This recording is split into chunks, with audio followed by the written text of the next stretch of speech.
We are now looking at a sector scan of a real-time ultrasound imaging of a 12-week unborn child.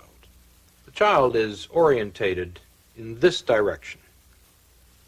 You are looking now at the head of the child here, the body of the child here, and this image is the child's hand approaching its mouth.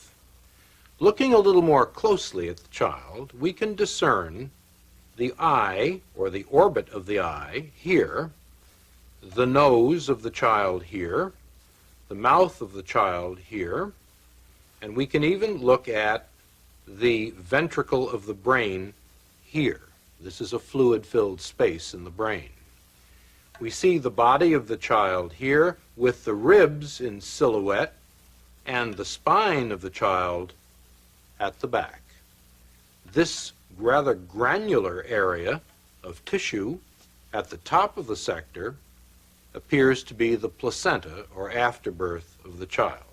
And we can begin to see down here the thighs, the lower extremities of the child coming off the body in this manner. Now, let's move to the action. We now see the heart beating here in the child's chest. The heart is beating at a rate of approximately 140 a minute, and we can see the child moving rather serenely in the uterus. One can see it shifting position from time to time. It is still orientated in this manner, and the mouth is receiving the thumb of the child. The child again is moving quietly in its sanctuary.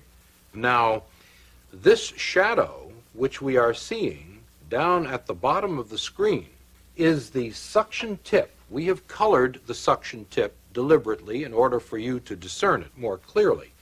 But the abortionist has now dilated the cervix and is now inserting this suction tip, which you can see moving back and forth across the screen.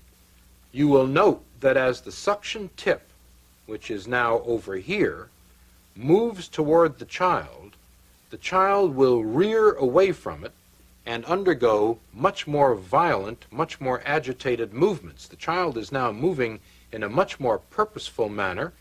Its orientation changes from time to time. It is rearing again here. Now, the suction tip has not actually touched the child, even though the child is extremely agitated and moving in a violent manner. The child has now moved back to the profile view, and the suction tip is flashing once again across the screen. The child's mouth is now open, and we will see that again on a freeze frame in a moment.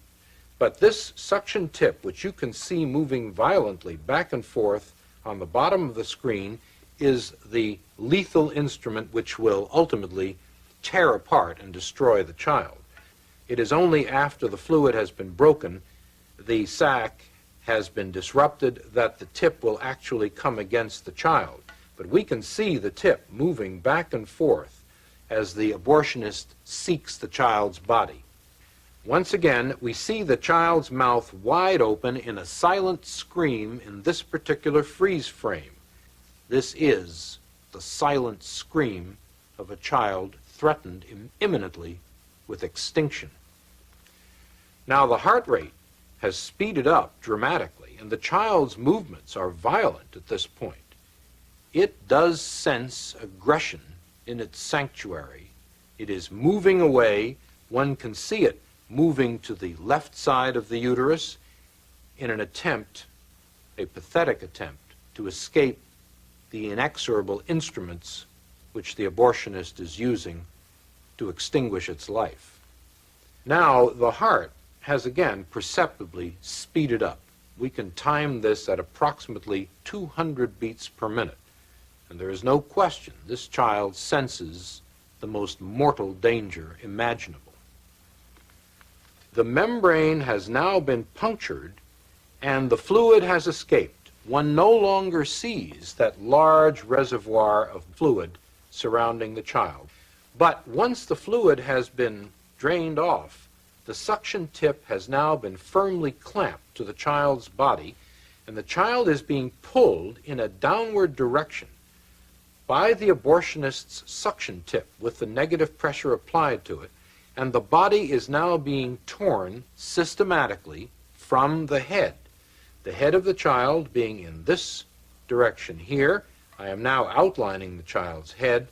The lower extremities have already been lost, and we see the suction tip flashing from time to time in the screen as a typhoon-like series of echoes, and the child is being tugged back and forth as the suction tip has now been applied to the body, and the abortionist is exerting his traction on the child in this manner. The child's head is still discernible here. The body is no longer discernible. It has now been torn from the head. What we see now is the head itself with what is called the midline echo of the head and the spicules or fragments of bone. Now this head, which I'm outlining here, on this 12-week child is simply too large to be pulled in one piece out of the uterus. The abortionist is going to have to employ this instrument, the polyp forceps, in an attempt to grab the head. The abortionist will attempt to crush the head with this instrument in this manner and remove the head piecemeal from the uterus. The abortionist and the anesthesiologist have a secret language between them which shields them from the grisly reality of what is going on. The abortionist and the anesthesiologist together refer to the head of this child, which is now being sought, as number one.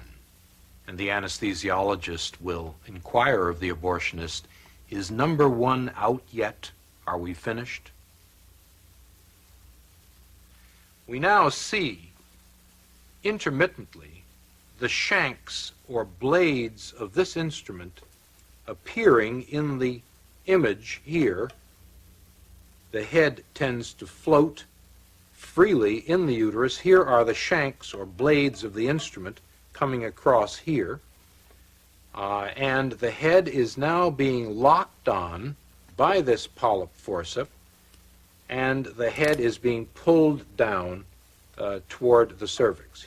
Now all we see remaining are simply the shards, the broken fragments, the pieces of tissue which document that there was once a living, defenseless, tiny human being here. In considering the impact of abortion on our society, let's look at some figures as to what has actually happened in the last 20 years. We have reliable figures indicating that in 1963, long before abortion became legalized by the infamous Roe v. Wade decision, there were approximately 100,000 illegal abortions done annually in the United States, and very few legal abortions. In 1973, the first year in which that Roe v. Wade decision prevailed in this country, there were 750,000 abortions done. And in 1983, the last year for which we have full and complete figures, there were 1.5 million abortions. Now let's look at abortion as an industry. Last year, there were 1.5 million abortions done in this country.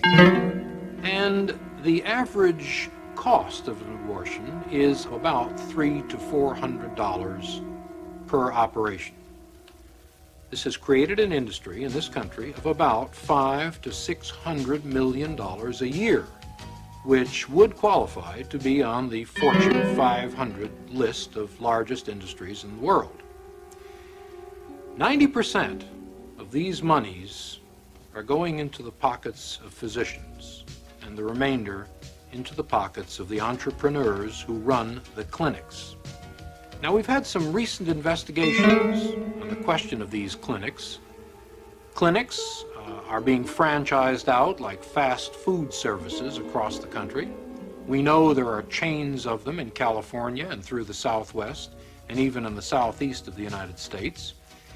And there is some evidence now that increasingly these clinics are falling into the hands of the mob, of the crime syndicate here in the United States, and that this money, abortion money, is tainted not only by the blood of the innocent victims of abortion, but by the dark hand of the crime syndicate in the United States.